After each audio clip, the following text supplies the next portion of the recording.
Ah, boa noite a todos. Bem-vindos a mais uma palestra do programa Ciências 19 horas. Como vocês sabem, as palestras são realizadas todo mês, de março a junho e de agosto a novembro, às vezes dezembro. Okay? Geralmente na terça-feira do mês, né?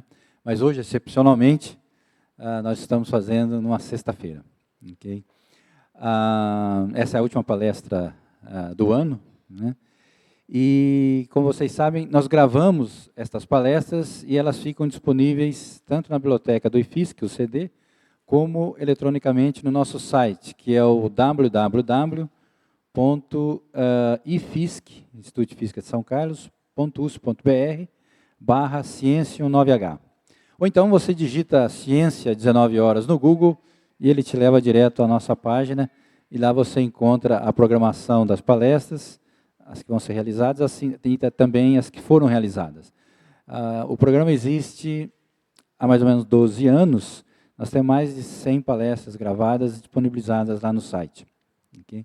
Inclusive, para as professoras de tanto ensino fundamental como médio ou mesmo superior, é um material didático considerável, ou seja, vocês podem utilizar que, aliás, o programa, um dos objetivos é esse. Né? Bom, além de disponibilizar o vídeo, nós transmitimos essa palestra ao vivo também, pela TV da USP, via internet, que é a IPTV USP. Então, agora, nesse momento, nós estamos ao vivo na IPTV.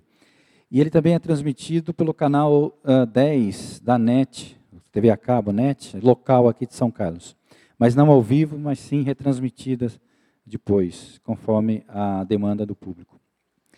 E o programa Ciências 19 horas, ele é realizado durante todo esse tempo, graças ao apoio, tanto institucional, como de infraestrutura e financeiro, de vários órgãos e pessoas, como a diretoria do IFISC, aqui do Instituto de Física de São Carlos, atualmente o diretor é o professor Tito José Bonagamba. Alguns projetos aqui do Instituto e de São Carlos também, como o CEPOF, que é o Centro de Pesquisa em Ótica Fotônica, coordenado pelo professor Vanderlei Banhato. O INEL, que é o Instituto Nacional em Eletrônica Orgânica, coordenado pelo professor Roberto Faria, aqui no Instituto também. O CERTEV, que é o Center for Research in Technology Education in Vitreous Materials, coordenado pelo professor Edgar Zanotto, da Universidade Federal de São Carlos. Nós agradecemos que a Universidade Federal também tem colaborado ao nosso programa. O CDMF, que é o Centro de Desenvolvimento de Materiais Funcionais, coordenado pelo professor Elson Longo, do Instituto de Química da Unesp de Araraquara. Okay? Então, também a Unesp tem colaborado com o nosso programa. A Pró-Reitoria de Cultura e Extensão da Universidade de São Paulo, a pró-reitora é a professora Maria Arminda, que tem dado apoio também ao nosso programa, e o Instituto de Estudos Avançados da USP, em especial Instituto de Estudos Avançados, aqui o setor de São Carlos, né, também tem dado um grande apoio para nós.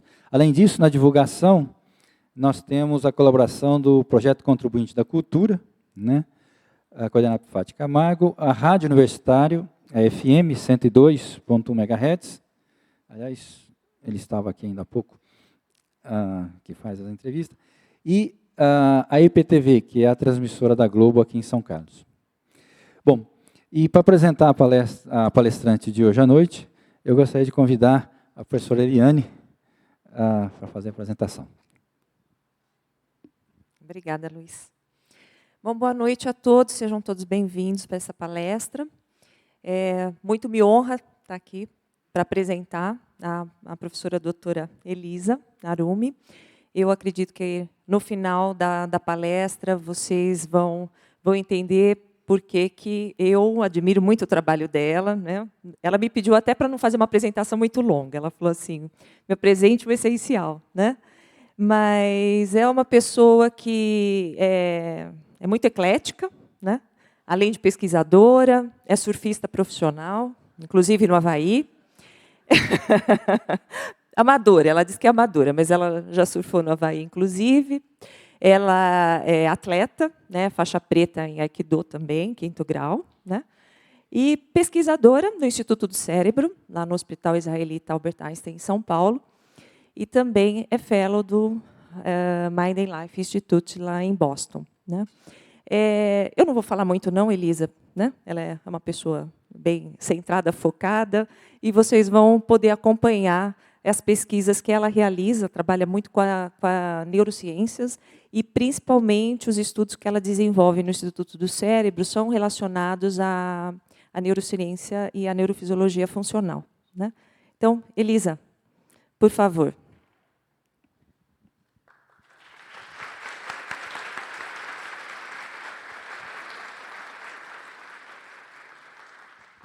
Gente, boa noite. Puxa, que bom que vocês acharam que valia a pena numa sexta-noite, nesse calor, vir assistir palestra. Eu estava pensando assim, nossa, será que vai ter alguém para vir assistir? Mas que bom que vocês estão aqui, obrigada pela presença. Né? Espero que seja agradável, né? Afinal das contas, vocês estão aqui, né? E tem provavelmente com algumas expectativas em relação ao assunto. Há alguns anos eu venho realizando pesquisas nessa área, interagindo com alguns pesquisadores, não só brasileiros, mas também de outros países, né, dentro dessas pesquisas. E, por favor, vocês fiquem à vontade, né, no final, para fazer as perguntas referentes, então, aos slides que a gente vai estar apresentando. Tá legal? Bom, o Mind and Life Institute, né, hoje em dia, um instituto de referência quando se fala em pesquisas e em divulgação dentro dessa área de meditação, práticas contemplativas. Desde a década de 80, o Mind and Life Institute vem fazendo encontros entre cientistas e monges. Dentro dos monges, acho que o mais conhecido é o Dalai Lama. O Dalai Lama é a figura acho, mais importante dentro do Mind and Life Institute, mas do lado da ciência existem vários cientistas de renome, né? Richard Davidson, que é um dos principais neurocientistas na área de emoções, Paul Ekman, né, faz parte também do Mind and Life Institute, Tanya Singer e o seu pai também, né, pesquisadores muito conhecidos lá do Max Planck Institute. Tá? Então, eu como fellow, eu tenho que falar um pouquinho sobre o Mind and Life. E, é claro, também sobre o Instituto do Cérebro, né, que é um instituto dentro do Instituto Israelita de Ensino e Pesquisa Albert Einstein. Desde o ano passado, nós estamos no hospital com um programa de mestrado e doutorado. Eu sou docente desse programa e a minha linha de pesquisa é essa. São treinamentos para melhora de habilidades cognitivas, emocionais, também alguma coisa em relação a práticas, né, contemplativas como a meditação, o yoga e o tai chi também. A gente está com um projeto bem interessante com o tai chi, a gente vai falar um pouquinho sobre ele no final da palestra.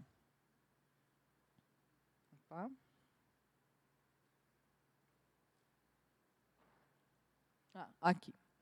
Então, nós temos, quando falamos em meditação, dois contextos. Esse daqui, do Oriente, né, vamos assim dizer, das tradições orientais, onde você tem a meditação relacionada ao mosteiro, ao monge, e a meditação dentro do contexto de saúde ou de cuidados à saúde, no Ocidente, onde as pessoas passam a fazer práticas meditativas em hospitais, por exemplo, em consultórios, em clínicas. Né? E são dois contextos diferentes. Né? A gente pode até pensar que, neste contexto do mosteiro, até o objetivo da prática é diferente. Vocês já pararam para pensar por que um monge medita? Alguém pode me dizer por que será que uma pessoa resolve ter uma vida monástica e passar boa parte do seu tempo meditando? Por que será? Qual o objetivo?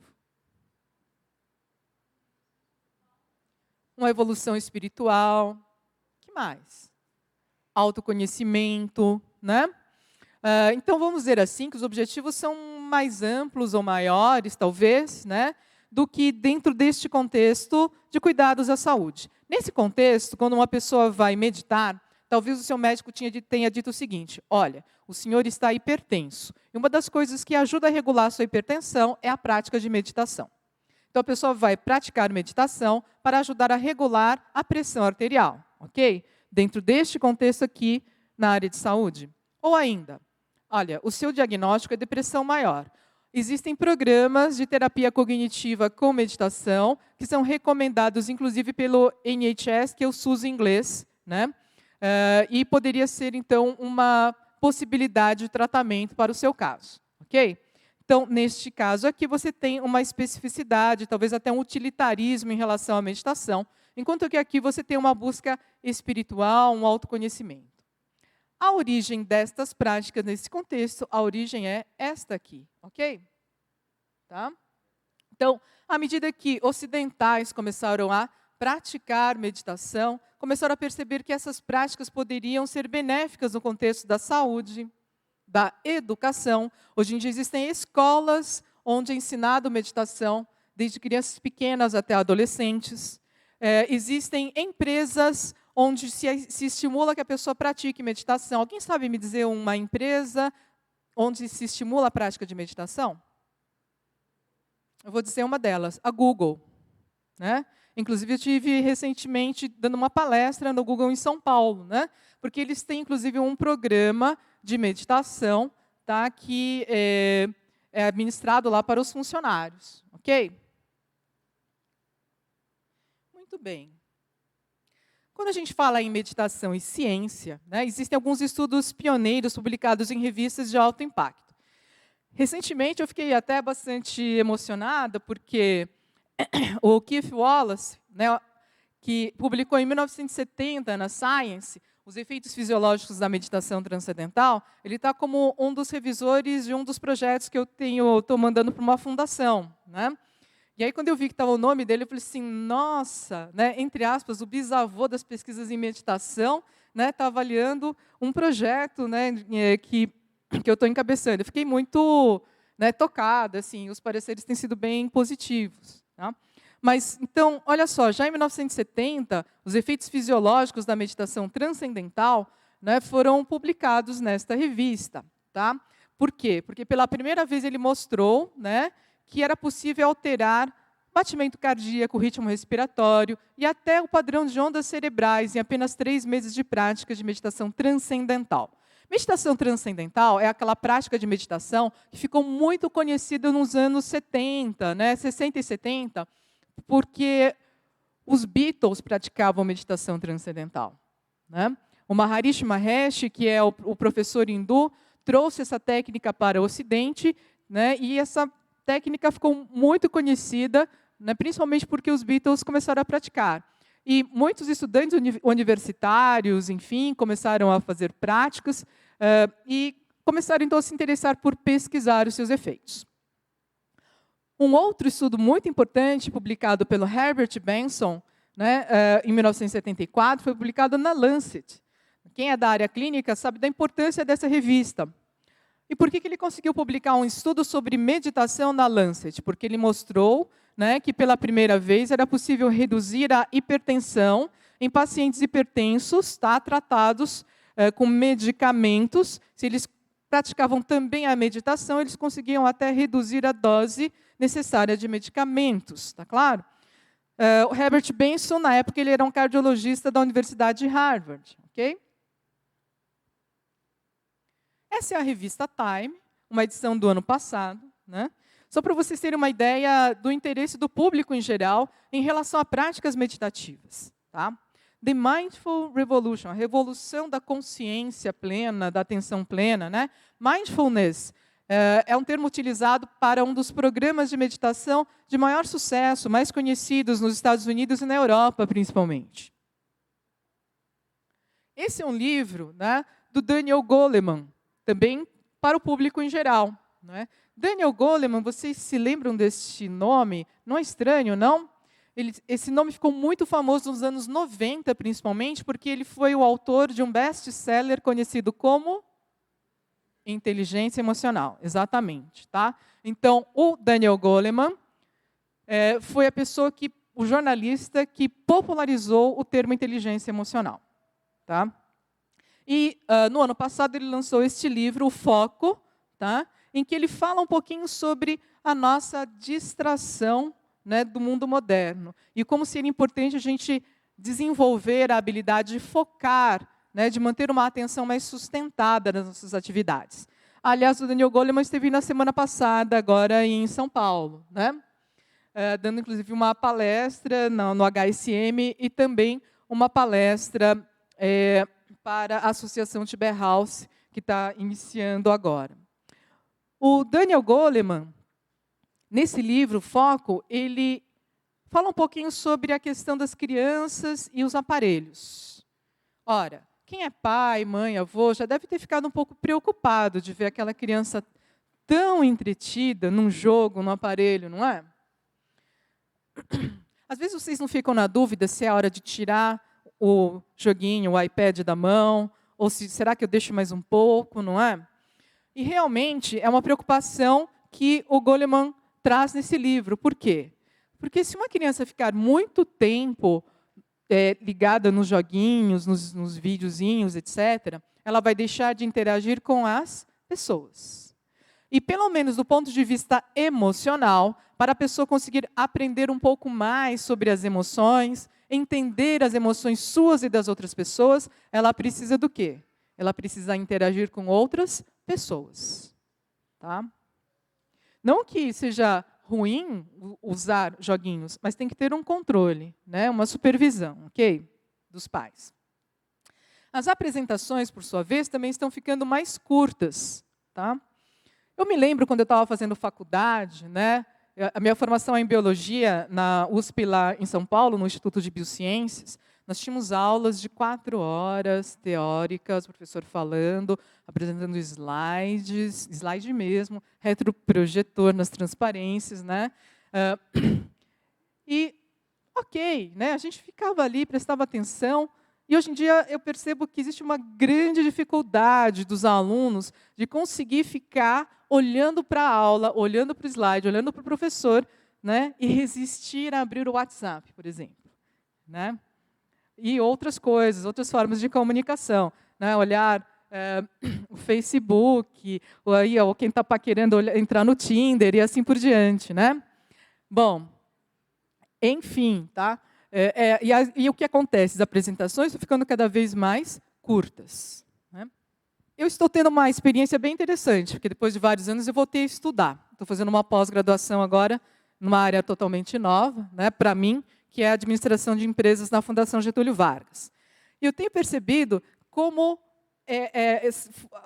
o estilo de aula mudou. Você tem a aula de videotransmissão, que vem lá da central da FGV no Rio de Janeiro, aí tem o professor local, né, para dar atividades, falar um pouco mais. Tem pelo menos umas 3 ou 4 dinâmicas num período de 3 horas, né, para conseguir manter os alunos atentos. Tá? E a nossa mente tende a devanear, a ficar distraída, cerca de 40% do tempo de leitura. Mente distraída, 40% do tempo de leitura. Já parou para pensar quantas vezes você já tem que voltar, né, para o texto se você ficar 40% do tempo distraído? Isso não é raro acontecer, ok? Principalmente se for livro técnico, né, aí nem se fala. E esta distração, ela está ligada a uma rede neural, que é a Default Mode Network, a rede neural padrão. Existe até uma identificação de áreas que estão ativadas no cérebro quando você não está prestando atenção em alguma coisa específica, quando a sua mente está largada sem controle, né, em que você está em devaneios. Tá? Então, você tem regiões mediais pré-frontais, o cíngulo posterior e pré-cúneos, algumas áreas inferiores parietais, né, que estão ativadas durante este momento. Agora, essa questão da distração, não é só que, puxa vida, eu acho que eu estou perdendo tempo, né? Quando eu me distraio, eu perco o foco, eu me distraio. Bom, isso pode ser mais sério do que a gente pensa. Pelo menos é o que indica este estudo publicado em 2010 na Science. Olha só, uma mente que devaneia é uma mente infeliz. Uma mente que devaneia é uma mente infeliz. Essa é a conclusão desse estudo. O que que tem a ver devaneio com infelicidade? E como é que esses caras conseguiram chegar nesta conclusão? Bom, é mais ou menos o seguinte. No experimento deles, eles recrutaram voluntários para baixar um aplicativo de iPhone. 5.000 pessoas baixaram o aplicativo. Durante o dia, elas sabiam que iam ser interrompidas com 2 perguntas. A primeira delas: qual o seu nível de felicidade agora? De 0 a 100. Pensa agora, qual o seu nível de felicidade agora, de 0 a 100? Pensou? Ok. A segunda pergunta era: o que você está fazendo agora? Né? Aí tinha uma lista de coisas, tá? E você indicava qual é o que você estava fazendo. E eles descobriram o seguinte: quando as pessoas diziam que elas estavam devaneando, geralmente elas estavam relatando um baixo nível de felicidade. Foi assim que eles chegaram nesta conclusão. Então, quando a pessoa dizia estou devaneando, ela estava relatando um baixo nível de felicidade. Daí a conclusão deste estudo de que uma mente que devaneia é uma mente infeliz. Ok? E os autores, o Killingsworth e o Gilbert, eles fazem até uma parte da discussão, eles falam assim: será que aqueles meditadores, monges, né, não estavam certos de praticar meditação, né, práticas contemplativas para ficar com a mente focada no presente, para não deixar a mente ficar tão distraída? Né? E meditação basicamente é isso: menor devaneio e mais consciência plena, mais mindfulness, a sua consciência no momento presente. Aqui no fundo desse slide, a gente tem um grupo de profissionais da área de saúde, são todos profissionais da área de saúde, tá? Que estão recebendo um treinamento em meditação para passar para os seus pacientes, para os seus clientes. Esse treinamento se chama Mindfulness Based Stress Reduction, redução de estresse baseada em mindfulness. Esse programa, Redução de Estresse baseado em Mindfulness, envolve movimentos de yoga, relaxamento, prestando atenção em cada parte do corpo, né? Além da meditação sentada que vocês veem no fundo. E este programa foi, então, desenvolvido por este americano, um biólogo molecular, que é o Jon Kabat-Zinn. Inicialmente, esse programa foi desenvolvido no final dos anos 70 e começo dos anos 80 para pessoas com dor crônica. Né? O Jon, ele era um cara que tinha um PhD em biologia molecular e ele estava interessado em praticar yoga, ele ia praticar yoga, ia fazer retiros de meditação, e aí ele teve um insight: puxa vida, eu acho que isso aqui pode ajudar quem tem dor crônica. E aí ele montou um programa, inicialmente de 10 semanas, depois adaptado para 8 semanas. Ele verificou, então, que, puxa vida, as pessoas com dor crônica conseguem lidar melhor com essa dor depois de passar pelo programa. E aí ele viu que não só era benéfico para quem tinha dor crônica, como quem tinha queixas de estresse em geral. Ora, na hora que ele percebe que o programa reduz estresse, ele encontrou uma maneira de popularizar a técnica.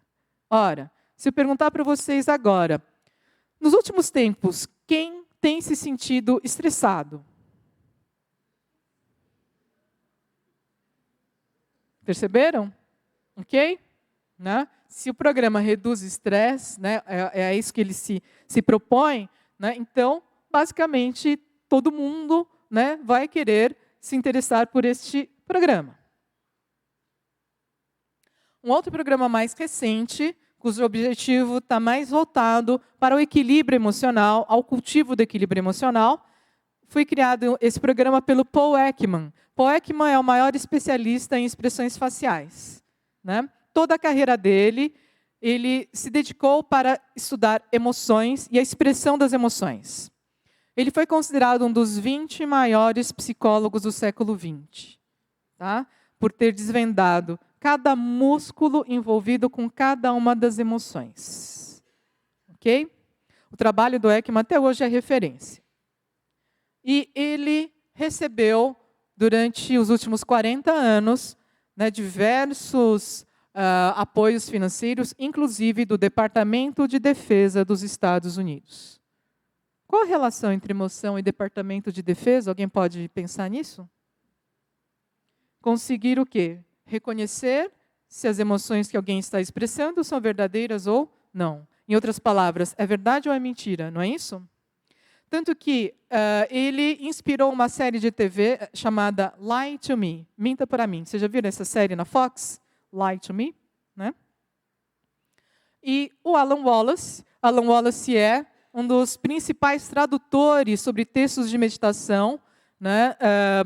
Principalmente a partir do tibetano para o inglês. E ele foi, pessoalmente, um monge ordenado pelo Dalai Lama por 14 anos. Os dois, então, criaram esse programa, né? A primeira publicação foi em 2011, tá? Que, então, indica que práticas de meditação podem ser utilizadas para ajudar as pessoas a reconhecerem e a cultivarem o equilíbrio emocional. Opa, só voltar aqui. Né? Eu tive a oportunidade de fazer o treinamento com os dois e também com a filha do Paul Ekman, que é a Ivy Ekman. Né? Esse treinamento atualmente é ministrado todos os anos. Esse próximo ano vai ser na Espanha. Né? Praticamente em cada ano eles têm dado em um lugar do mundo. Quando eu fui, foi um lugar muito chato. Um lugar chamado Tailândia. Numa ilha chamada Phuket. Bom, o lugar da Espanha também, eu vi as fotos desse ano, é um lugar fantástico. Eu acho que ainda tem vagas para o curso desse ano. As intervenções que podem ser ajudar, né, crianças de 4 a 12 anos a desenvolver as suas funções executivas. Bom, essa é uma revisão publicada pela Jill Diamond e pela Kathleen Lee.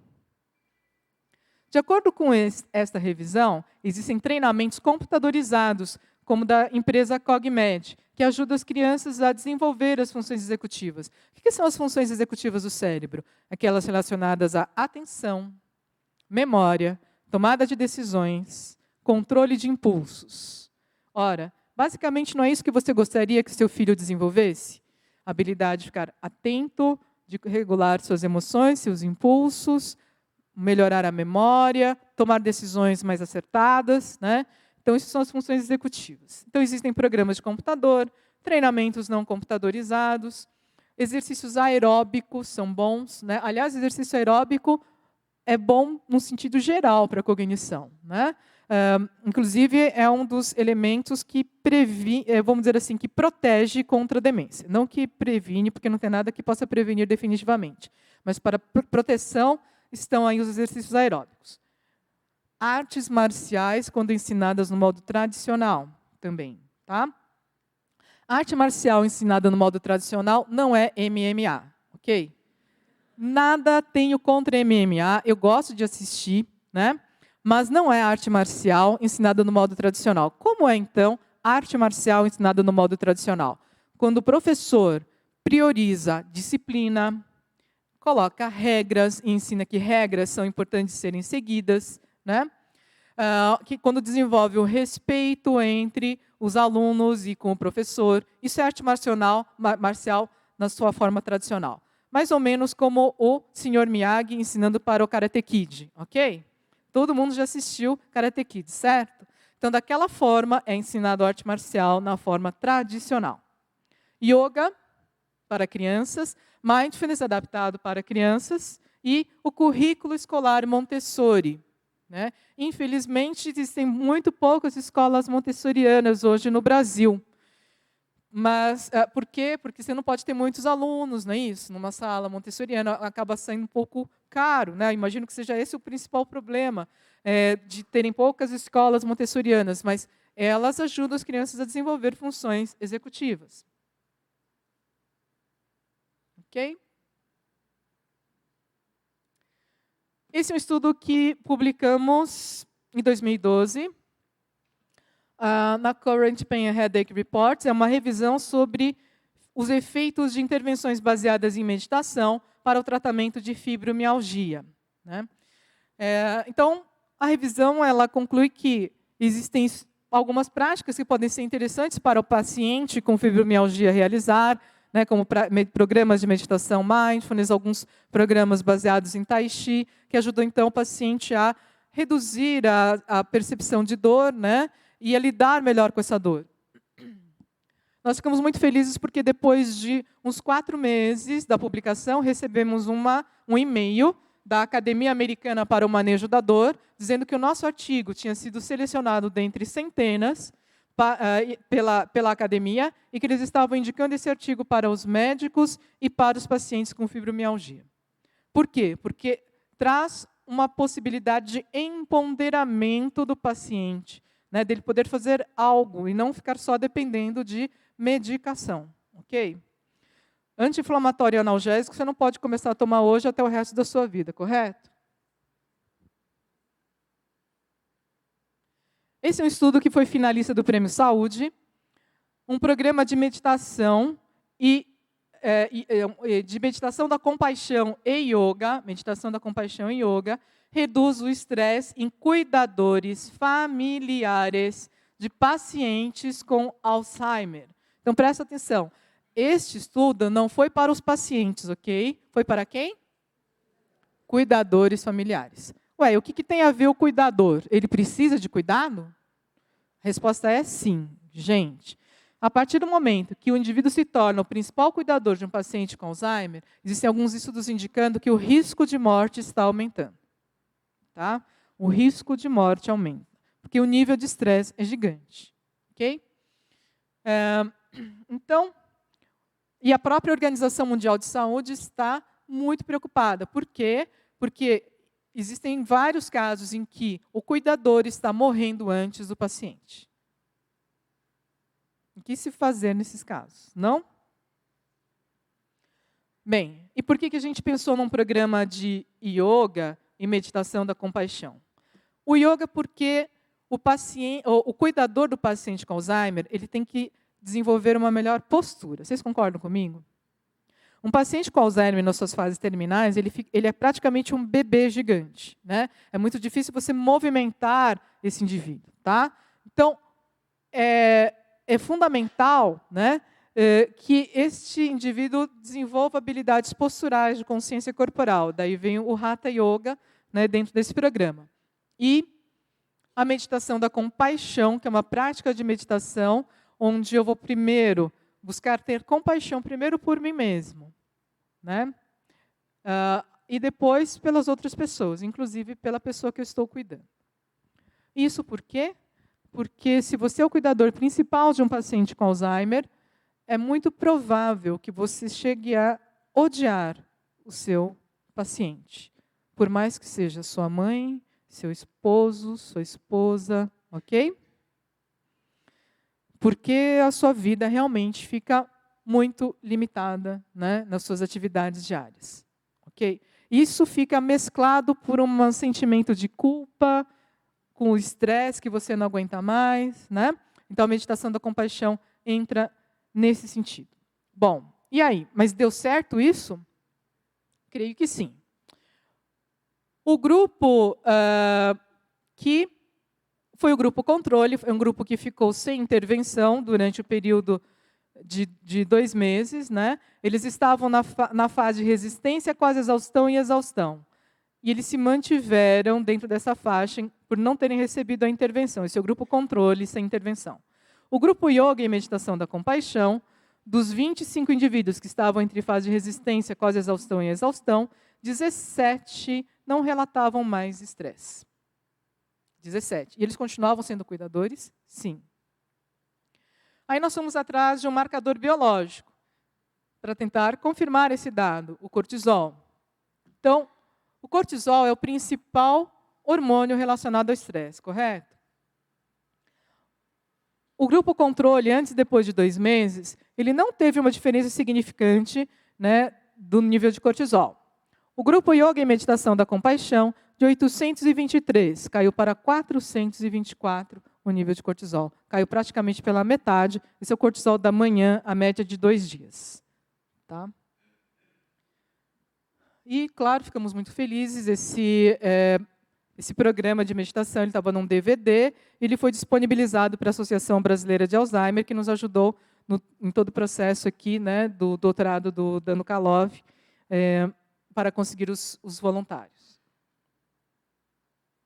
Esse é um outro estudo, agora de 2015, né, sobre pressão arterial em idosos. Você vai falar, ué, mas pressão arterial já não tem estudo desde a década de 70, mostrando que é bom para a hipertensão?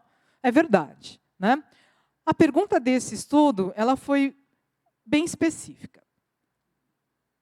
Será que a prática de meditação Zen, né, para iniciantes, poderia ajudar idosos a melhorar a hipertensão, né, e também aspectos psicológicos? Esses idosos, eles eram basicamente saudáveis, com exceção da hipertensão, né, que estava em nível limítrofe e limítrofe e nível 1, tá? Bom, o que é interessante nesse estudo, primeiro, é um estudo só com idosos. E esses idosos não tinham estresse, propriamente, nem depressão, nem ansiedade. Então, provavelmente, a hipertensão deles era muito mais fisiológica, no sentido da esclerose das artérias, né, do que propriamente por aspectos psicológicos. E, mesmo assim, a meditação ajudou, logo no primeiro mês, a reduzir a pressão sistólica, quando comparado ao grupo controle. Ok?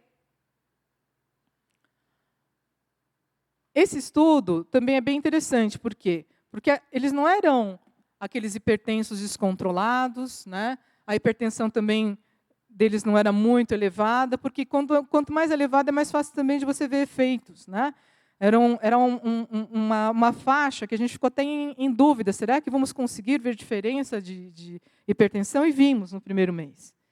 E o grupo meditação continuou sendo diferente, né, em termos de hipertensão nos meses subsequentes, tá? Mas já não mais diferentes do grupo controle. Mas por que, então, que essa hipertensão foi aumentando nos outros meses? Nós fomos investigar. Adivinha o que aconteceu? Os idosos achavam que já estava bom e começaram a praticar menos.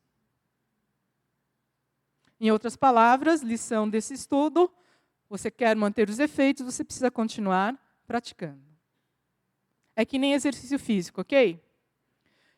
É muito fácil entender a importância de você continuar praticando meditação quando você compara com o exercício físico. Se você começar exercício físico hoje e quiser daqui a 3 meses manter benefícios e daqui a 6 meses e 1 ano, você precisa continuar praticando. O mesmo vale em relação à meditação, portanto. Ok? Esse é um estudo em que a Viviane Bueno foi a primeira autora, né, o pós-doutorado dela, a doutora Sabine Pompeia, foi a orientadora, eu fui co-orientadora, ou co-supervisora, né, porque é um pós-doutorado, em que estudamos, então, indivíduos que eram diagnosticados com déficits de atenção e hiperatividade, tá?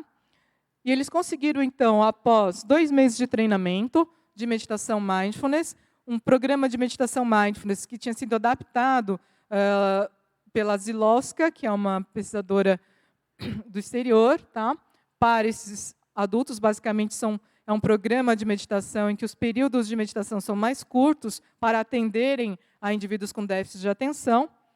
E eles basicamente conseguiram melhorar não apenas a atenção sustentada, aumentou o período de atenção sustentada, como também aumentou o controle de impulsos. Além de melhoras em termos de qualidade de vida e outros sintomas psicológicos. Tá? É bem interessante porque é um grupo de adultos, né, então que já tem um déficit, vamos dizer assim, por mais tempo, e mesmo assim eles conseguiram melhorar, né, as suas pontuações de atenção sustentada e controlar impulsos. Ok?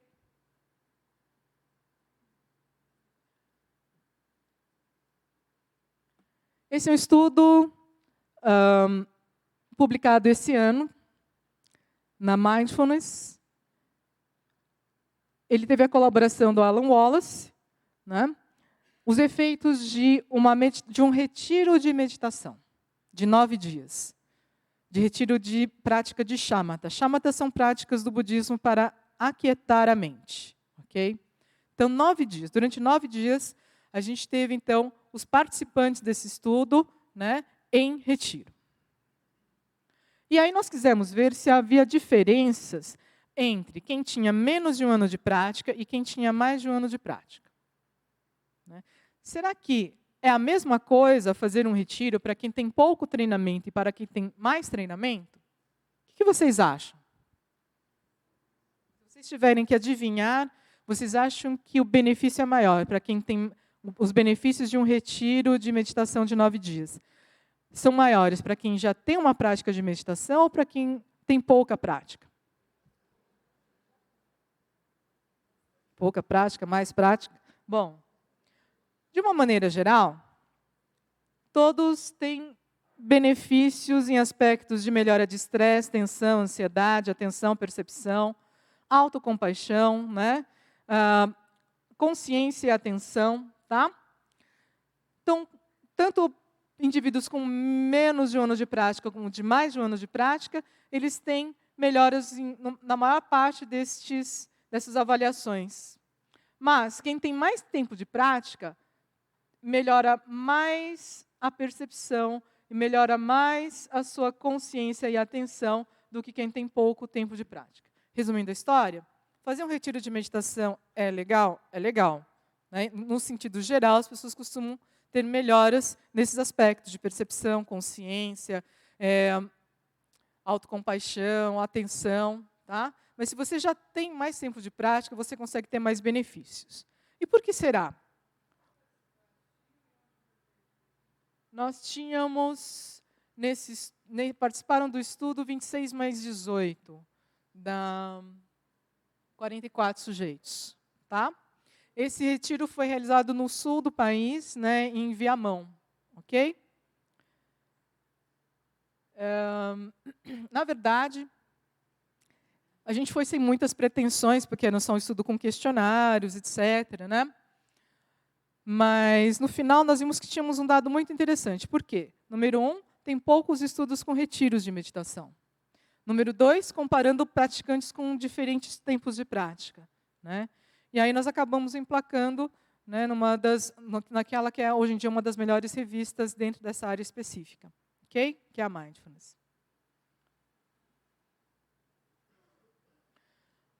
Esse é o editorial de uma edição dessa revista da Biomed Research. Né? Eu estou com uma das editoras, os efeitos fisiológicos de práticas mente-corpo. Nós tivemos contribuições bem interessantes nessa edição especial, não só com meditação, com mindfulness, mas também com tai chi, com yoga. Né? Um estudo, para quem tiver interesse, é uma daquelas revistas de acesso gratuito. Tá? Então, vocês conseguem baixar todos os artigos. Foi uma colaboração com a doutora Shirley Telles, da Fundação Patanjali, da Universidade Patanjali. Né? A Universidade Patanjali vem focando seus estudos nas práticas indianas tradicionais, no Ayurveda, no Yoga. E a doutora Shirley Telles tem, hoje em dia, mais de 150 estudos publicados em revistas internacionais sobre Yoga e Ayurveda. Né? Acho que na área do Yoga ela é a principal autoridade. Tá?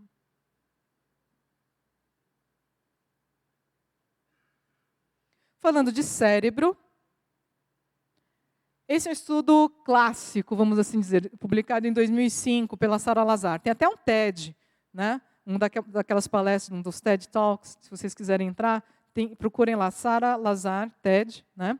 Vocês vão ver a doutora Sara Lazar, lá da Harvard, explicando sobre esse estudo, em que ela percebeu que indivíduos que praticavam meditação há pelo menos 10 anos, cerca de 40 minutos por dia, esses indivíduos tinham o córtex cerebral mais espesso. Estamos falando de diferença na estrutura. O córtex cerebral é mais espesso em pessoas que praticam meditação há pelo menos 10 anos, 40 minutos por dia, em áreas relacionadas ao quê? A atenção, interocepção e processamento sensorial, que são regiões aqui do córtex pré-frontal e da ínsula. Atualmente nós temos uma colaboração, né, com a Sara, e nós estamos estudando mulheres que praticam yoga, idosas que praticam yoga. E a gente viu uma diferença mais robusta ainda do que esse estudo. Em breve a gente espera estar publicando esses resultados. Tá?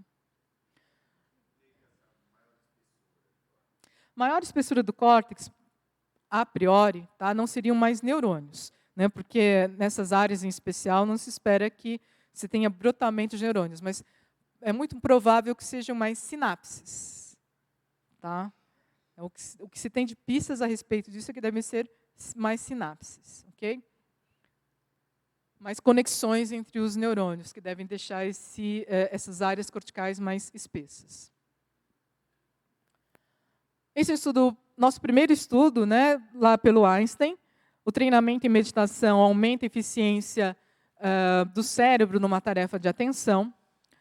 A gente ficou muito feliz porque foi o primeiro estudo, a gente conseguiu publicar na melhor revista de neuroimagem, que é a Neuroimage. Né? Esse estudo contou com a colaboração de uma equipe bem grande de profissionais, né, estatísticos de neuroimagem, neuropsicólogos, biomédicos, neuropsiquiatras, né, o Luiz Eugênio Mello, que foi meu supervisor do pós-doutorado, e o Edson Mário Júnior, que é o coordenador científico do Instituto do Cérebro, né, um pesquisador sênior na área de neuroimagem. Nesse estudo, o que nós observamos? Que nessa tarefa, que envolve atenção e inibição, controle de impulsos, você tem que dizer qual é a cor em que a palavra está pintada. Tá? Qual é a cor? No primeiro caso, qual é a cor? Vermelho, fácil, porque palavra e cor são congruentes. No segundo caso, qual a cor? Verde. Mas dá vontade de dizer vermelho, não dá? Porque nós lemos mais rápido do que identificamos cor. O nosso cérebro lê mais rapidamente do que identifica a cor. Então, essa é uma tarefa incongruente, mais difícil. E no terceiro caso, qual a cor? Verde. É fácil também porque é uma palavra neutra, pedra. Né? Agora, imagina só essas palavras aparecendo uma a uma numa tela, enquanto você está dentro de uma máquina de ressonância magnética, né? E fazendo essa tarefa 180 vezes. 180 palavras aparecendo. Tá? Uma tarefa que exige uma atenção sustentada. Pois bem, o que nós observamos? Que quem não meditava, nós comparamos não meditadores com meditadores que praticavam há pelo menos 3 anos, 3 vezes por semana. Tá? Quem não meditava teve que ativar todas essas áreas cerebrais a mais durante aquela tarefa, o Stroop, tá? Do que quem meditava. Qual a nossa interpretação? Quem não meditava precisava, portanto, fazer mais esforço para realizar a tarefa e para ter a mesma performance. Então, não meditadores tinham que ativar mais áreas cerebrais do que meditadores. Portanto, tendo que realizar mais esforço, provavelmente, para fazer a tarefa. Por isso que nós chegamos à conclusão de que os meditadores deveriam ter um cérebro mais eficiente. Tudo bem até aqui? Está fácil? Esse é um estudo, em que o primeiro autor é o João Ricardo Sato, um estatístico de neuroimagem, né? Professor da Universidade Federal do ABC. Ele é um especialista em métodos de classificação, esse aqui é o Sport Vector Machine. E aí, a pergunta dele foi a seguinte: dado um cérebro, será que pela estrutura dele a gente consegue classificar como sendo o cérebro de um meditador e o cérebro de um não meditador? Tá? Então, essa foi a pergunta do estudo. Dado o cérebro, pela sua estrutura, a gente consegue dizer se pertence a alguém que medita e alguém que não medita? Pois bem, nós conseguimos responder que sim, com uma acurácia de quase 95%. Né? Com quase 95% de certeza, a gente conseguiu dizer se o cérebro era de não meditadores ou meditadores. Sendo que todos os não meditadores, estão vendo essas cruzinhas em preto? São os não meditadores. Todos eles foram colocados deste lado, o lado dos não meditadores. Os meditadores são os pontinhos em vermelho, ok? Quase todos foram classificados corretamente. Só 2 indivíduos foram classificados erroneamente como não meditadores. Daí a acurácia não ser 100%. Né? Ok, hoje em dia existem críticas a esse método que precisa de mais sujeitos, né? Atualmente se sabe que precisa de mais sujeitos para o resultado ser mais robusto, mas quando a gente publicou foi uma coisa muito legal, muito inédita. Essa é uma revisão publicada esse ano na Nature Review Neuroscience, falando sobre a neurociência da meditação mindfulness. Então, quais são as áreas implicadas, né? Quais são as regiões do cérebro implicadas nessa prática de meditação? De acordo com esta revisão, Então, nós temos áreas de controle atencional, como o cíngulo anterior, né, como o estriado, áreas de regulação emocional, várias áreas pré-frontais, regiões do sistema límbico, tá? E áreas de autoconsciência, como a ínsula, áreas mediais pré-frontais e o cíngulo posterior e precúneos. Okay? Então, são essas áreas que hoje em dia se tem uma ideia de que participam da circuitaria envolvendo meditação. Esse é um estudo que a gente publicou esse ano, não é diretamente sobre meditação, mas fazendo uma correlação entre mindfulness, entre consciência plena, estresse percebido e bem-estar subjetivo. Qual será que é a correlação aqui? Vamos lá. Se você é uma pessoa mais consciente das suas atividades diárias, você é mais ou menos estressado. O que você acha?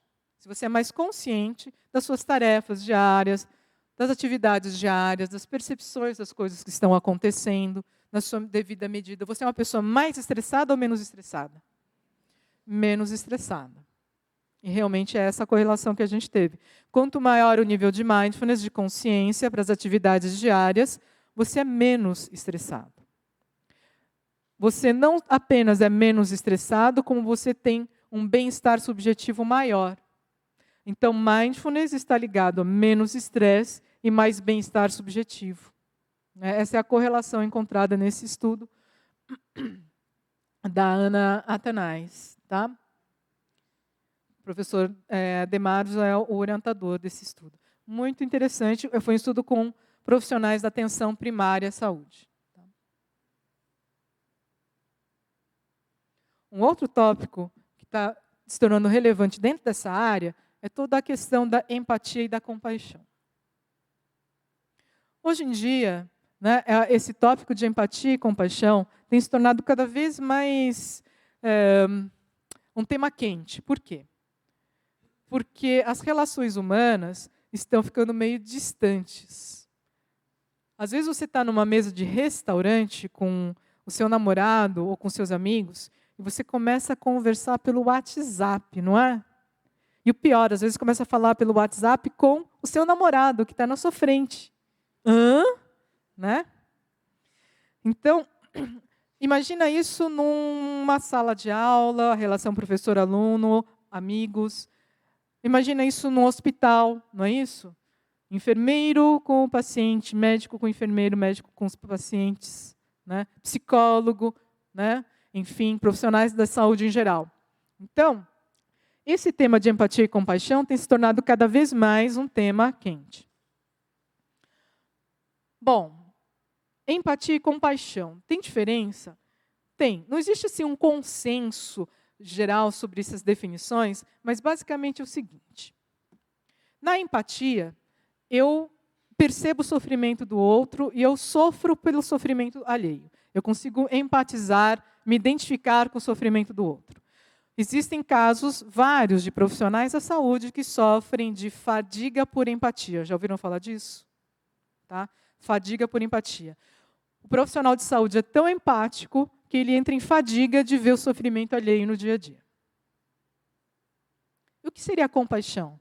A compaixão seria não apenas eu empatizar, mas eu me mover em direção a aliviar o sofrimento. Eu empatizo e eu vou para aliviar o sofrimento. Né? Isso é a compaixão. Eu sou movido a diminuir o sofrimento do outro. Ok?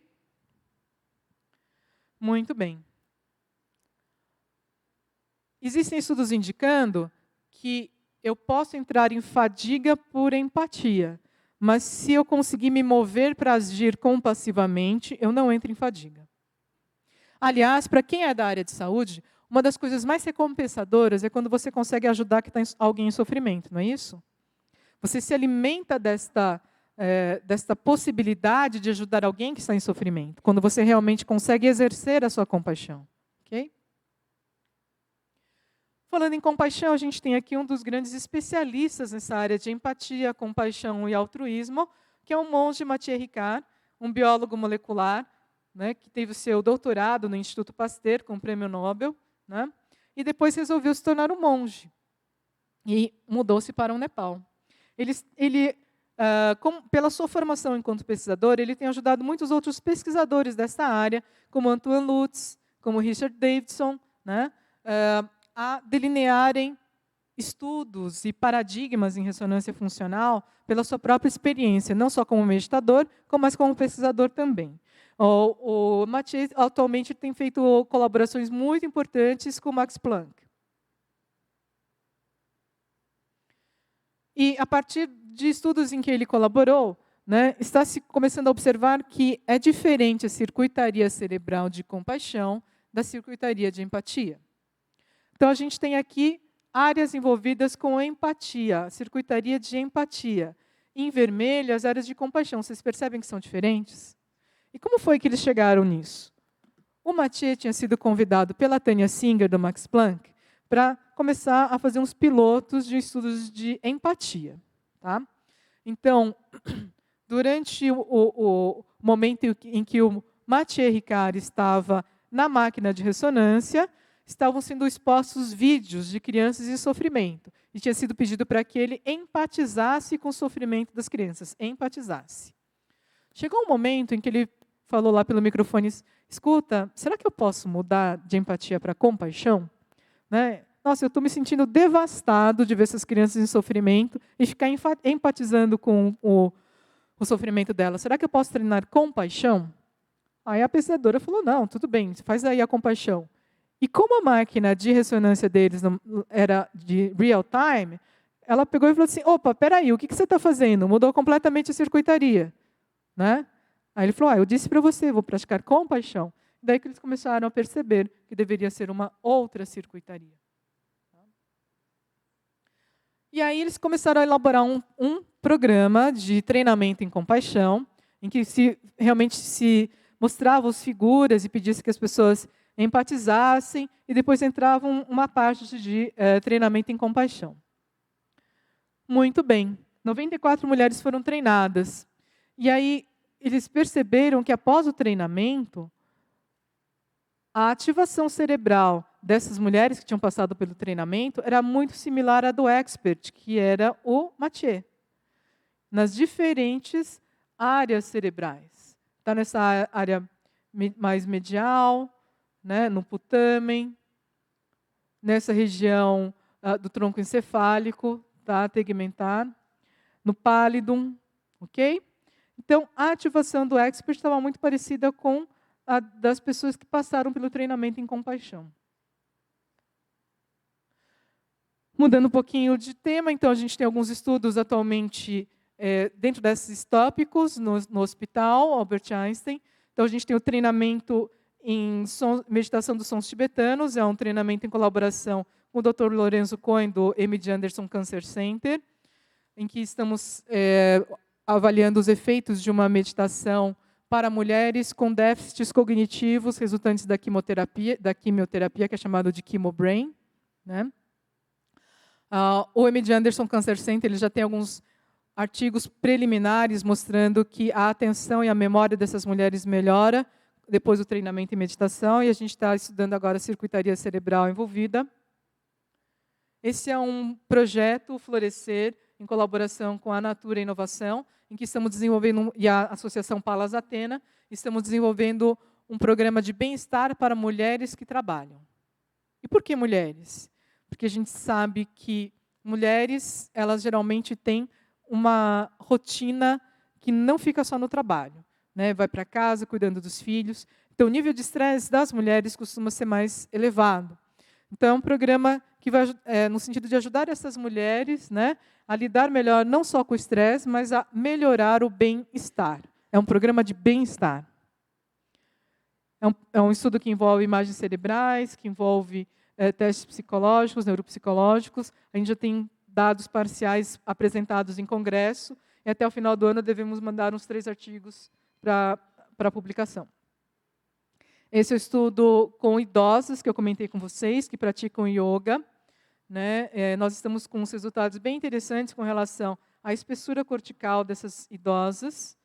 Esse é um estudo, resultado bem preliminar, só com 10 sujeitos em cada grupo. Atualmente nós temos 21 sujeitos, e o resultado está muito mais robusto, mostrando que as mulheres que praticam yoga tendem a ter uma espessura cortical maior, né, do que as mulheres que não praticam yoga. Um dado bem legal desse estudo, todas as mulheres têm nível superior. E ter nível superior significa o quê? Que o cérebro delas tende a estar mais protegido contra os efeitos do envelhecimento, em termos cognitivos. Tá? Então, estudo bem controladinho, né? A atividade física dos dois grupos é pareada, dieta alimentar, e todas têm nível superior. Okay? Esse é o estudo com o Tai Chi. É o primeiro estudo que a gente conhece que associa neuroimagem funcional, estrutural, um laboratório de estudos do movimento. Né? Então, a gente vai tentar ver se existe uma relação, uma correlação entre postura, equilíbrio e atividade cerebral, também testes neuropsicológicos. Esses são os profissionais envolvidos, né? O pesquisador em neuroimagem sênior, que é nosso coordenador de estudos do cérebro, o Edson, do João Radivani, neuropsiquiatra, neuropsicólogos, biomédicos. Né? A Joana é uma especialista em análise de neuroimagem, assim como o João Sato nos ajudando muito, o Dr. Luiz Eugênio Melo, físicos médicos, né? Fisioterapeutas lá do Laboratório de Estudos do Movimento, e esses são todos os alunos envolvidos, alunos de mestrado, doutorado e pós-doutorado, nos protocolos. Obrigada.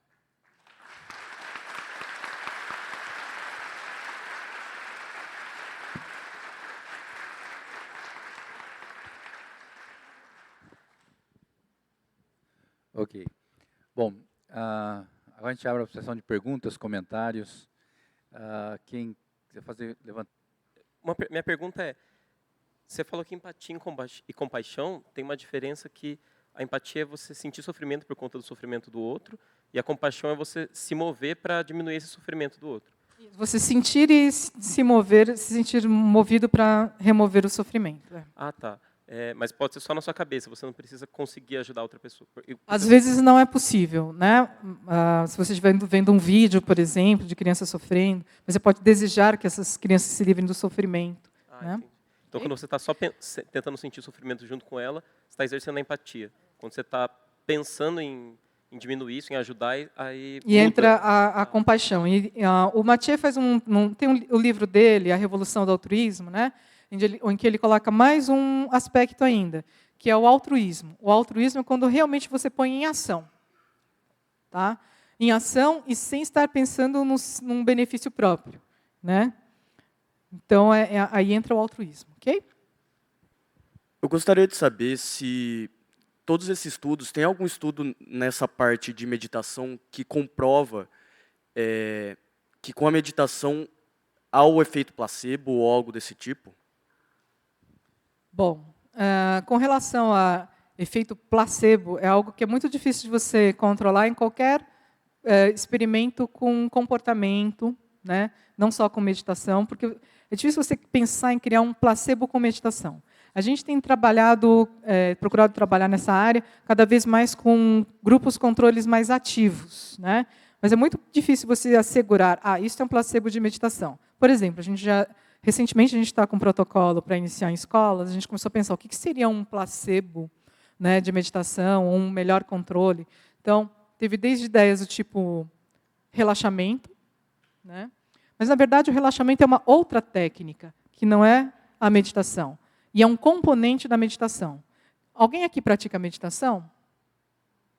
Nossa! Bom, se antigamente a gente fizesse cada vez mais eu vejo mais braços levantando, isso é interessante, né? Mas para quem pratica meditação, fica claro que relaxamento é um componente da meditação, tá? Então também não é bem um placebo, é um componente. A gente chegou a pensar então, e tirar um cochilo. Tirar um cochilo é acabar com a consciência, enquanto que na meditação você está procurando ficar mais consciente, né? Então é bem complexo você pensar num efeito placebo. Alguns estudos, né, eu ouvi dizer que dizem que um efeito placebo dura 4 meses, no máximo. Eu fui atrás até dessa referência, mas eu não a encontrei, mas eu já ouvi mais de um pesquisador comentando a respeito. Tá?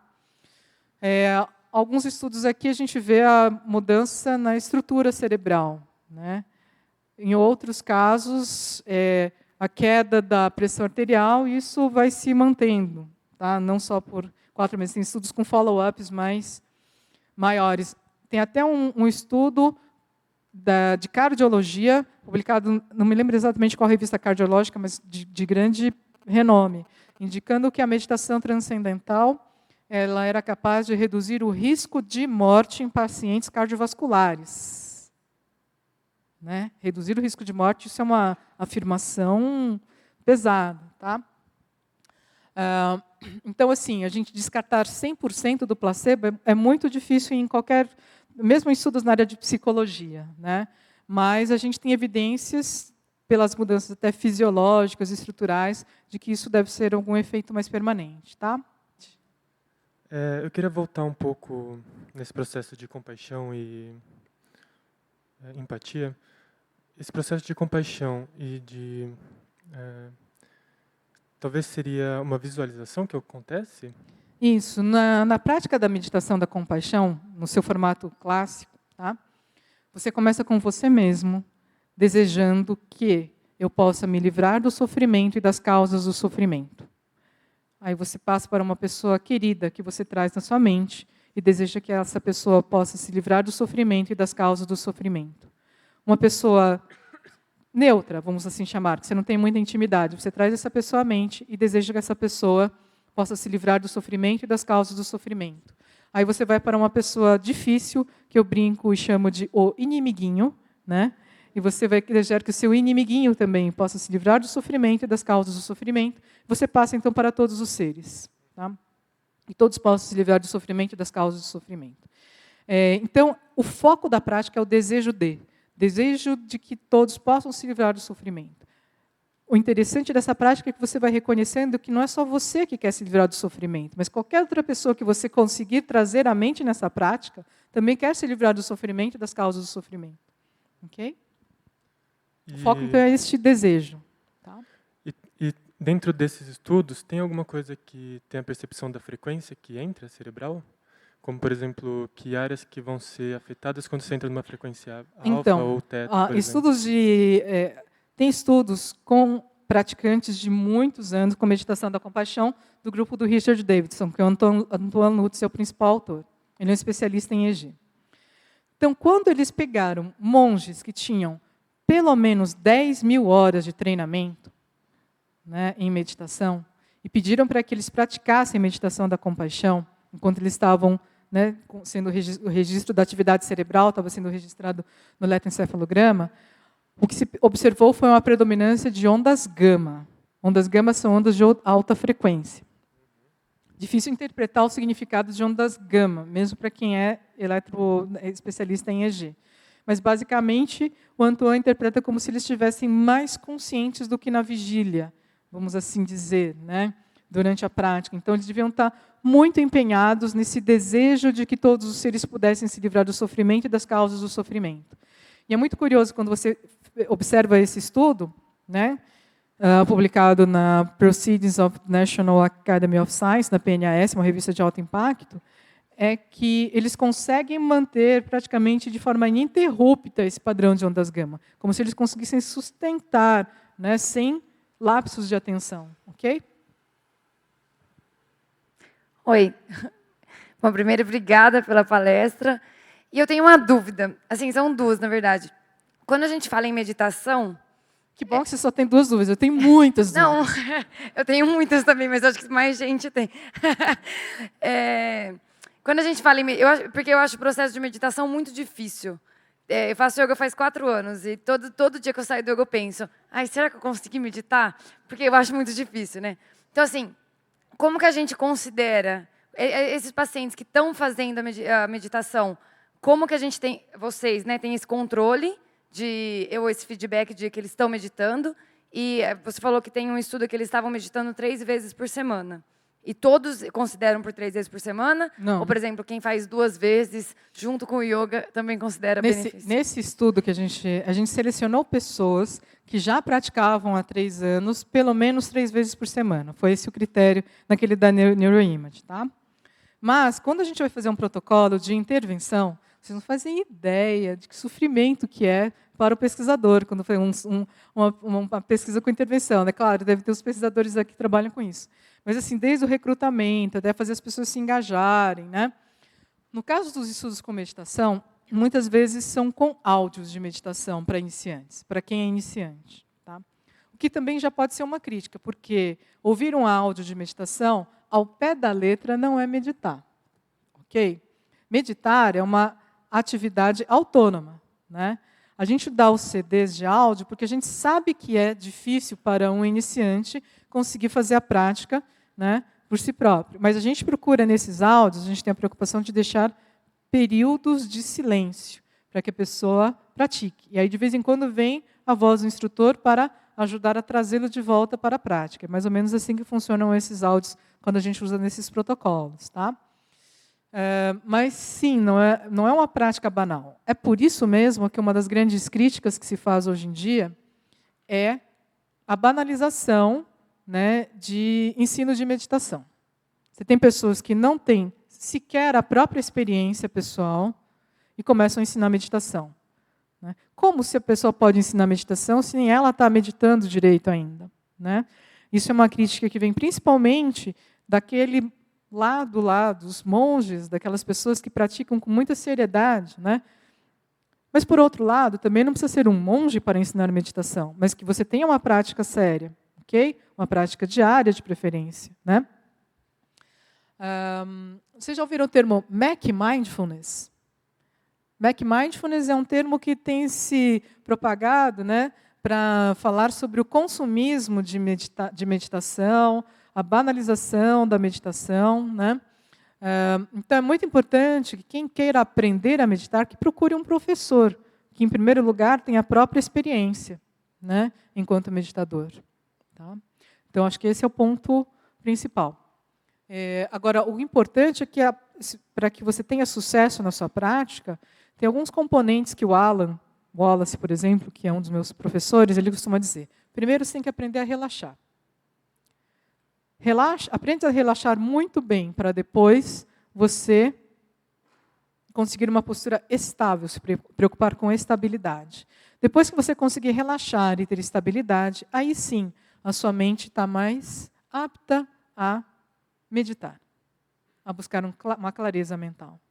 Ok? Boa noite. Eu gostaria de saber se vocês têm algum estudo na área de física quântica informacional para potencializar a meditação. Olha, a minha área não é física, eu realmente desconheço essas questões ligadas à física quântica. Eu sei que tem alguns professores de meditação fazem essa abordagem, como o Amit Goswami, que é físico, né? Mas realmente não é a minha área. Então, eu prefiro não falar sobre o que eu não conheço. Então, tenho mais uma. Tenho várias, mas vou fazer só mais uma, tá? Vocês têm algum estudo na área de esclerose múltipla? Isso é uma das coisas que está na nossa mente, porque alguns médicos do hospital, que são especialistas em esclerose múltipla, vieram fazer essa proposta. Né? Talvez não só a meditação, mas um yoga com movimentos mais simples, né? Possa ser benéfico, né? Mas isso a gente ainda está pensando no protocolo. Estou na torcida, então. Ok, boa noite. Você, no começo, falou sobre a meditação de origem ocidental e a meditação para o uso específico da saúde, que tem origem ocidental. Você acha que é possível traçar uma comparação a partir da motivação da meditação e tem resultados diferentes a partir disso? Uma meditação focada no autoconhecimento, focada numa evolução espiritual, iluminação, o que for, e uma meditação focada a melhorar a pressão arterial, por exemplo?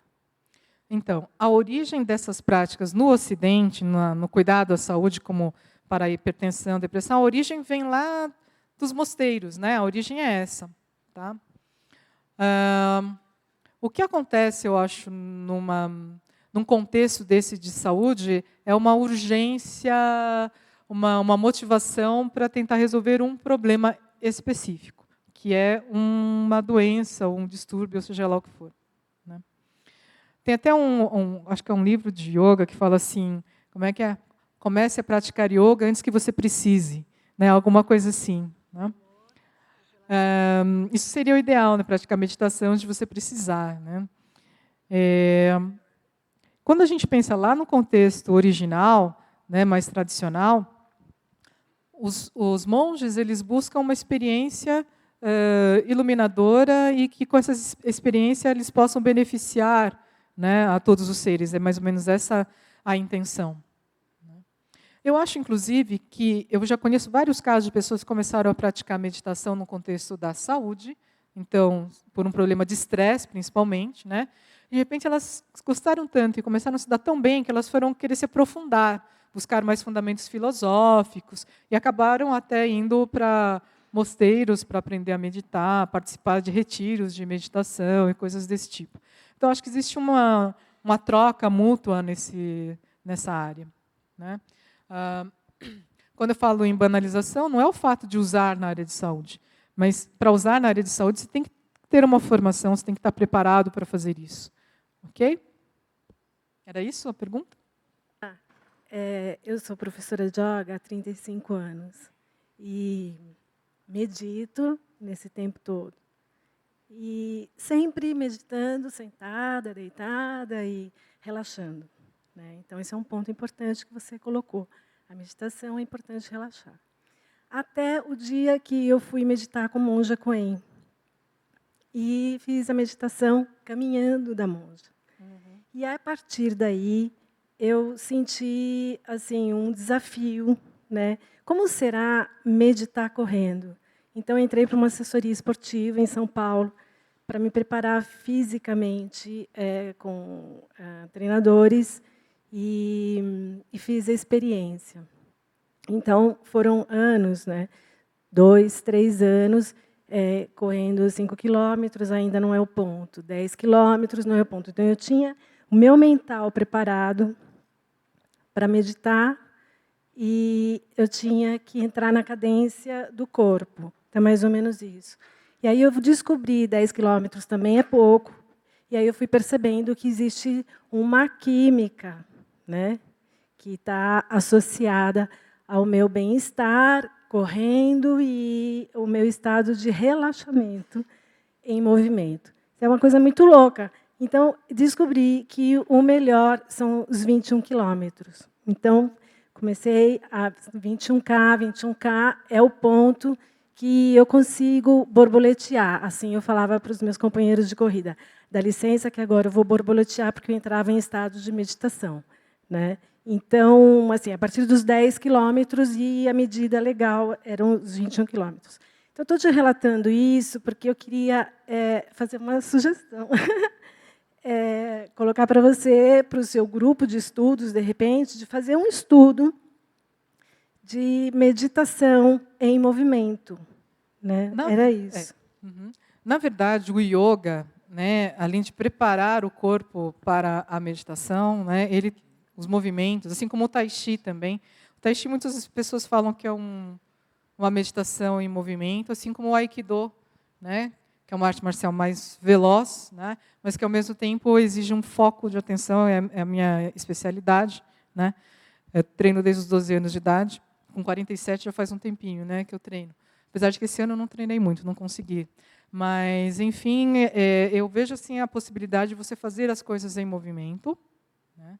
Mas eu acho que a gente tem que conseguir discernir o que é efeito da endorfina, né, quando você tem aquele boost de endorfina, que você sente um mega bem-estar, né, que isso se deve à atividade física.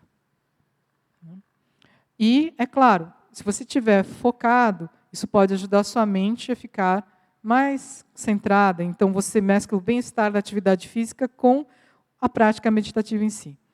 Para quem surfa, também é incrível, né? Aqueles dias que você pode surfar sozinho, né? Você fica no silêncio, tá? E você só fica ali, observando a onda. Qual é a próxima onda? Essa não, essa é essa. Aí você rema, você entra, você surfa e a sua mente está acompanhando simplesmente a onda, né? Então, sim, eu acredito que é possível você até potencializar efeitos. Mas eu vou também dizer o seguinte, que se você conseguir, com uma orientação adequada, sentar e meditar e conseguir aprofundar o seu estado de meditação, ficando ali por bastante tempo, talvez 1 hora ou mais, né? 2 horas, 3 horas. Existem pessoas que conseguem, né, pelo treinamento. O estado da mente é outro, a realização é outra de você estar no movimento, porque, de qualquer maneira, o movimento te captura. Né? O movimento te captura, de alguma forma. Tá? Então, a sua percepção ela fica um pouco mais no corpo, do que você ficar assim, conseguir realmente ficar absolutamente relaxado, né? Sentado, por exemplo. Ok? Inclusive, essas são as recomendações de professores experientes. Agora, essas práticas mais intensivas, como retiros de meditação, treinar meditação por várias horas, isso tem suas restrições, ok? Então, vamos ser bem claros. Pessoas que têm histórico de transtorno mental, né, o histórico familiar, etc., né, tem que prestar muita atenção se estão aptas, estão preparadas para fazer uma prática intensiva, ficar dias num retiro, ficar horas meditando. Existem relatos de casos de pessoas que entraram em surto psicótico, né? Pessoas que estão numa fase que elas estão se percebendo entrando em depressão e, de repente, sem muita orientação, elas resolvem meditar, isso não é legal. Né? Então, quando se pensa nessas condições, tá, é importante ter uma orientação. Para pessoas que estão mentalmente bem, mentalmente saudáveis, um retiro de meditação não é problema, tentar ficar um pouco mais de tempo meditando também não é problema. Mas quando existe um histórico de transtorno, uma possibilidade de transtorno, aí sim é importante tomar cuidado. Ok? Boa noite. Eu tenho 2 perguntas. A primeira, vocês têm conhecimento sobre o que acontece fisiologicamente no corpo quando a pessoa está meditando? Como, por exemplo, que tipo de substâncias, hormônios são liberados? E se vocês sabem, tendo conhecimento dessas moléculas, se vocês sabem a relação delas com os efeitos benéficos que ocorrem no corpo quando a pessoa medita? Então, existem alguns estudos que, como a gente indicou ali, por exemplo, a redução da produção de cortisol, né, em indivíduos estressados. Isso por si já explica muita coisa. Né? Bem como uma maior atividade do sistema parasimpático. Né? Isso vai levar, então, ao relaxamento e todos aqueles benefícios, a sensação do bem-estar. Né? Tem a questão das endorfinas também. Né? Então, existem estudos indicando algumas moléculas, mas, basicamente, o benefício, principalmente inicial, é da resposta de relaxamento. Okay? Quando a gente vive num estresse muito grande, uma das coisas mais importantes para a gente aprender é relaxar. Né? Aí, depois, como eu falei, se busca uma postura mais estável e pensa em meditar. Tá?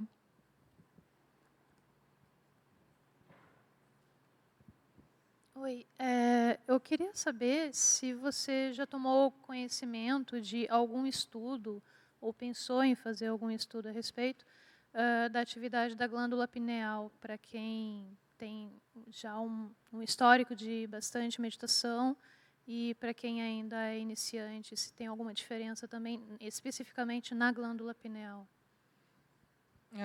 Não tive um interesse inicial. Não tem muitas evidências de que a glândula pineal possa ser algum alvo interessante, a não ser talvez pelo fato do sono ser melhor em meditadores, tá? Porque a pineal produz a melatonina, que é um dos hormônios relacionados com a qualidade do sono, né? E tem estudos mostrando que meditadores têm um sono melhor, eles tendem a ter menor insônia. Aliás, a gente tem um estudo com a doutora Helena Rachu, né? E o doutor Luiz Eugênio Mello nessa área de insônia. Né, principalmente mulheres na menopausa. Tem até uma publicação que eu não trouxe aqui, mas, enfim, mostrando a melhora em pacientes insônios, né, desse tipo de prática.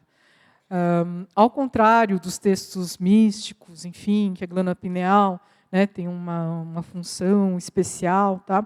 Até o momento a gente não tem nenhuma evidência de que tem alguma coisa especial nessa glândula, tá bom? Oi.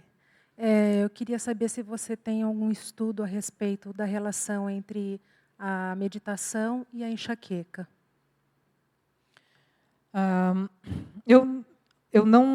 nós não estamos estudando, mas eu não cheguei a ler textos específicos de enxaqueca, mas eu tenho um amigo que é especialista em enxaqueca, e ele diz ter visto já alguns artigos, poucos, indicando que a meditação pode ser interessante para pessoas com enxaqueca.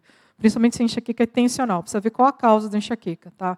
Para a enxaqueca tensional, é muito provável que tenha um efeito benéfico, mas não sei para aqueles casos de enxaqueca hormonal, por exemplo. Tá? Oi. Eu queria saber se tem estudos que mostram que é mais benéfico praticar com mais frequência, vamos supor, diariamente, uns 10, 15 minutos, ou, né, menos, talvez 3 vezes por semana, um tempo maior. Assim, se tem alguma relação entre frequência e o tempo de meditação. Não tem ainda nenhum resultado muito consistente sobre qual o tempo de prática ideal. Tá? Mas a gente sugere para as pessoas começarem com poucos minutos, tipo, começa com 5 minutos por dia, vai se vendo se está se sentindo bem e praticando 10, 15. O importante é não forçar, ok? Se pode ter algum malefício é quando você começa a se forçar a ficar meditando por muito tempo. Tem desde dor de cabeça até, como eu falei, se a pessoa tiver vamos dizer assim, um histórico, né, de transtorno mental, isso pode ser bastante sério. Tá? Então, nunca se force, né? No sentido de fazer esforço, se sentir mal, não. Vá fazendo aos pouquinhos e vai se vendo se você vai se sentindo bem com 15, 20. Os programas de meditação, eles recomendam meia hora, mais ou menos 45 minutos de prática por dia. Okay? A imaginação dentro da meditação. Por que os devaneios foram tão pouco valorizados pela Isso, então, olha só, os devaneios, geralmente as pessoas têm devaneios ruins, é por isso. Tá? Por que os devaneios, naquele estudo lá da Science, por exemplo, eles foram relacionados com infelicidade? Para pensar nos seus últimos devaneios. Foram sobre preocupações, como é que está o meu filho na escola, nossa, aquela conta, será que eu vou pagar? E a crise no ano que vem, não é isso? Tá? A maior parte dos devaneios, eles são focados em aspectos negativos. Então, por isso que, provavelmente, os resultados da Science foram associando devaneio com infelicidade. A não ser, talvez, que você seja apaixonado. Né? Se estiver apaixonado, seus devaneios devem ser bem felizes. Mas lamento dizer que acho que não vai durar um mês. Tá? Mas, enfim. Né? Bom, é que tem muita gente jovem aqui, então deve ficar... Né, tem esperança que vai durar para sempre. Tá? Quem sabe, né? Se é um sortuda, dura para sempre esse devaneio. Né? Mas o devaneio não no sentido da imaginação e da criatividade. Existem alguns outros estudos indicando que a prática de meditação pode estimular a criatividade. Tá? A criatividade. Né? Isso é uma das coisas que a gente pretende avaliar num próximo estudo, inclusive. Né? Existem alguns testes sobre criatividade, nenhum é muito perfeito, mas, enfim, a gente vai tentar fazer uma avaliação sobre criatividade. Bom, alguma outra pergunta, comentário?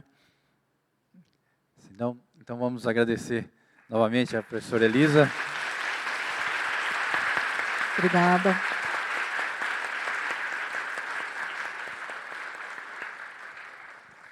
E avisar vocês que em breve o DVD da palestra vai estar disponível no nosso site, né? E também o canal 10 vai estar retransmitindo as palestras. Então, muito obrigado a todos. É um prazer tê-los aqui. E mais uma vez, vamos agradecer a professora Elisa. Obrigada, Luiz, pelo convite.